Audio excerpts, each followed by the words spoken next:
Hey guys, welcome back to another video. Today we're looking at the Gameweek 13 preview. Apologies if I sound a bit weird on the mic. Basically, in mid-November I managed to get my freshest flu. It's finally come, so no surprise there. But big surprise is this morning at time recording. Jose Mourinho now the new Tottenham manager, so I have to see how that goes. But yeah, make sure to like, subscribe, check me out on Twitter as well. And glad the international break is over. Get back into the FPL. So without further ado, let's jump into the team.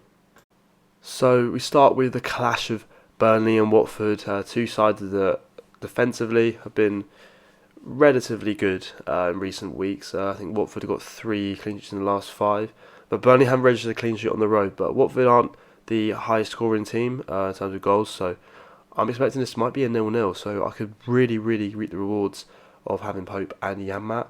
Soyuncu against Brighton at Hove Albion. Brighton without Webster and Lewis Dunk for this game, so I feel like Leicester will dominate, and hopefully Soyuncu might get another goal.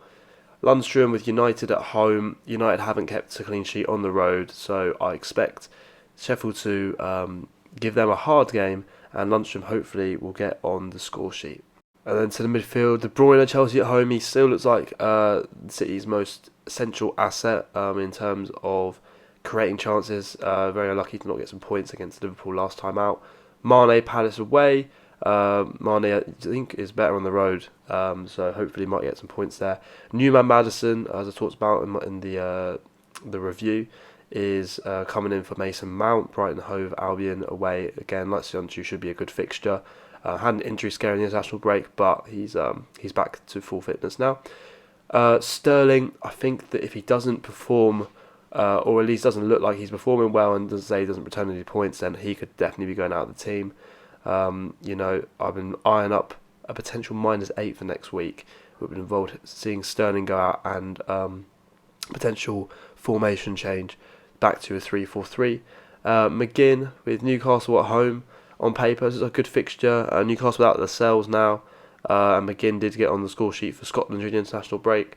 So hopefully this is the right fixture that's lined up for McGinn to return. He's been a bit off recently, but hopefully he can return in this game.